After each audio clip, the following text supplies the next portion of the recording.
Hi, welcome to The Witch in the Woods, and today I want to talk about the magical art of shapeshifting. It was said that the magical witches of the olden days knew the magical art of shapeshifting. In fact, this art was linked to their supernatural abilities, and it was said that they could change their shape and become one with an animal. Most notably, they were said to be able to turn into hares and owls and cats. Shape-shifting is of course the art of changing form. But there are many different stories of this shape-shifting. Shape-shifting by humans, shape-shifting by fairies, and shape-shifting by gods. It would seem that not everything would appear to be what it is, and so you could never be quite sure whether you're interacting with a fairy, a god, or a witch. In Greek myth, Arachne is turned into a spider by the goddess Athena, for she had insulted the gods with her power of weaving, so she was changed into a spider forever. In Celtic myth, the fairy woman Blodeuwedd is turned into an owl by an angry magician, Gwydion. Although she was originally made of flowers, she transforms into this animal. The owl is a wild animal that roams the night alone, hunting in the dark, and so by changing into this lonely creature, Blodeuwedd actually reclaims her power at the end of this tale and is no longer manipulated by man. Certain men were said to be able to shapeshift into wolves on a full moon, and there are stories of children turning into swans and fairy women who change from swans. There are also stories of princesses who must kiss a frog, who will then be transformed into a human and must be rescued from an evil spell. The idea of shapeshifting is one of the oldest thought forms of shamanism and magic. In fact, it would seem that it is the art of magic. And thus the witch was reputed to be able to transform her shape into an animal in order to perform magic, or in some old tales to steal milk from his neighbours' farms. The hare is the best known animal of the witch, but she is also known to be able to change into a cat or an owl or a mouse or several other creatures, reputed to be able to shift her shape at will in order to blend with her surroundings, to go unnoticed, and to pass through the other worlds into the land of magic. In many ways, these myths tell us that in order to be able to perform magic, we must be able to shift our shape, to let go of our human personality and meld our being with something wilder and less domestic, something more animal.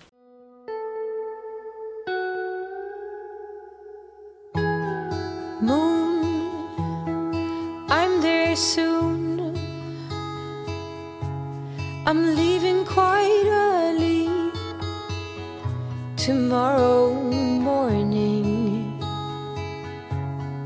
Undercover, baby, is what you ask of me. Soon I'll be disguised. The Scottish witch Isobel Gowdie was said to be able to change her shape into a hare. Give me a ride, I'm going far beyond where the sun sets. At a witchcraft trial in 1662, she told how she could chant to change form. To change into a hare, she would chant, "I shall go into a hare, with sorrow and such meickle care. I shall go in the devil's name, aye will I come home again." To change back, she would say, "Hare, hare, God send thee care. I am in a hare's likeness now, but I shall be a woman's likeness even now."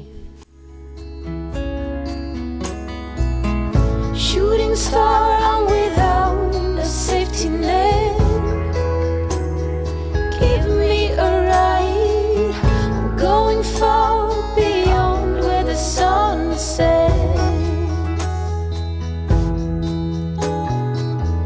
Shooting star, I'm without a safety net.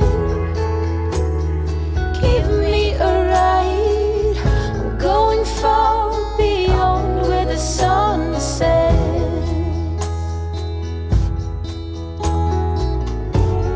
Show your tail in the night.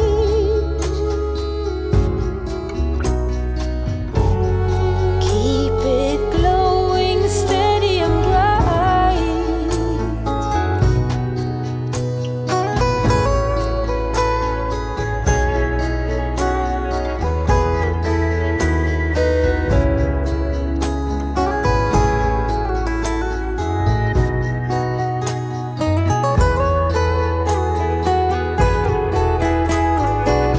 Shooting star, I'm without a safety net. Now give me a ride, I'm going far beyond where the sun sets. Shooting star, I'm without a safety net. Give me a ride, I'm going far beyond where the sun sets.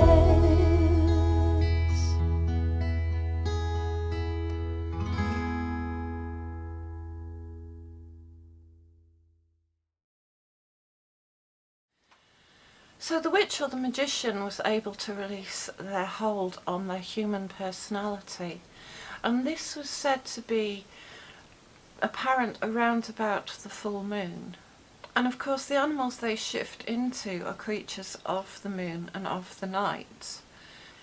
It is useful to transform our consciousness in this way from time to time, to take on animal instincts and animal form.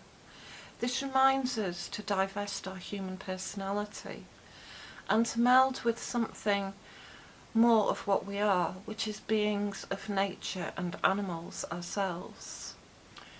And when we're in these animal forms, we can borrow their instincts and we can change our awareness to borrow their keen senses and to become more like them. The hare was especially linked to the witch, and this probably rose from older pagan traditions. The most notable of these is the connection of the Anglo-Saxon goddess Yostre to a hare and to a rabbit. Not only was Ostra associated with a hare, but so were many other goddesses, such as Freya and the old Proto-Germanic goddess Mother Hulda was said to ride around on a sled, and behind her were a cohort of hares who would follow her carrying torches. In many mythologies, the hare is associated with the moon. This is true in China and in Egypt too. And in Egypt, it was said that the hare could actually transform its sex as the moon waxed and waned.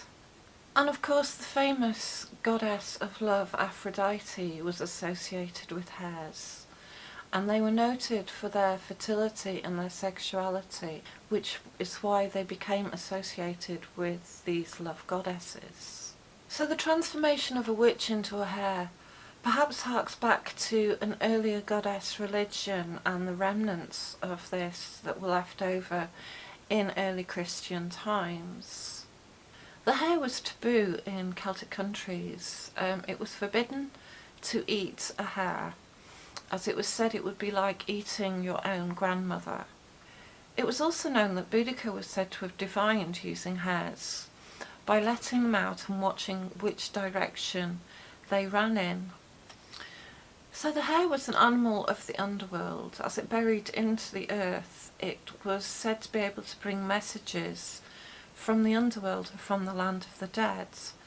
Therefore it was a very sacred creature to speak to. It could bring you messages from the other world and from the underworld, and when a witch shapeshifts into a hare, she is therefore changing her consciousness to be at one with this otherworldly place. Hares of course leap and dance with the arrival of spring, and it could be that the hare dancing in the spring was very much aligned with the witches dancing at the full moon in the change of seasons and at the Sabbats. So even now in our modern spirituality, we're returning to an art form of shape-shifting.